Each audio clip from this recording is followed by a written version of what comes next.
Tere kallid vaatajad!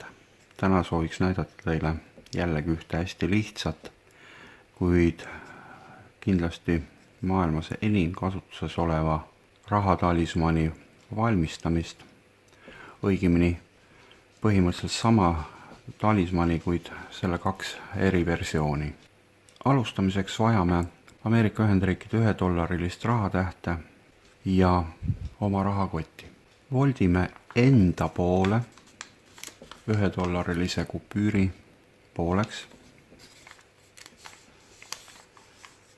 selliselt, et läbi Washingtoni jääb näha murdejoon. Peale mida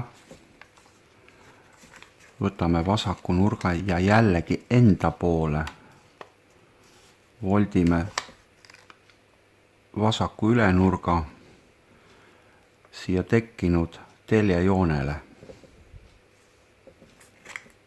Nõnda. Peale mida murrame siit vasakust nurgast uuesti kokku. Nii, et $1 olev fööniks jääks siia niimoodi meie ette. Keerame rahatähte, et voltimine toimuks jällegi enda poole selliselt, et meie ette tekib püramiidi kujutis.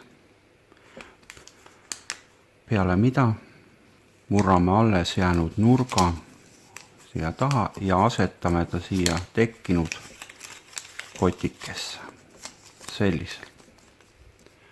Ja sellisel moel on meie rahatalisman valminud ning kandke seda oma rahakotis. Otse loomulikult ärge seda mitte kunagi kulutage ega vahetage käibel oleva raha vastu kuskil ümber. Ja näiteks sellises rahakotis, kus puudub aknaga sahtel, on see väga hea, asetame ta siia sisse. Nõnda, toomaks meile küllust ja õnne.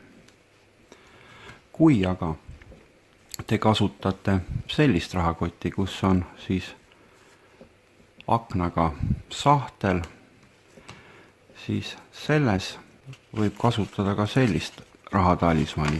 Samamoodi $1 nominaal.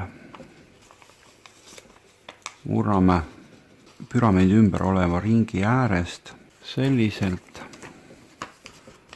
Samamoodi teiselt poolt püramiidi ringi äärest. Ja nüüd siis vastavalt hakkame voltima teda võrdsete vahemaadega enda poole kokku. Peale mida meil tekib selline moodustis ning asetame ta siia. Olgu mainitud, et rahakottides on küll eraldi teema, aga olgu siinkohal siiski ära öeldud, et kunagi ärge kandke siin ei sugulaste, sõprade, kallimate mingeid pilte, tšekke ega mitte midagi sellist, mis ei ole seotud rahaga.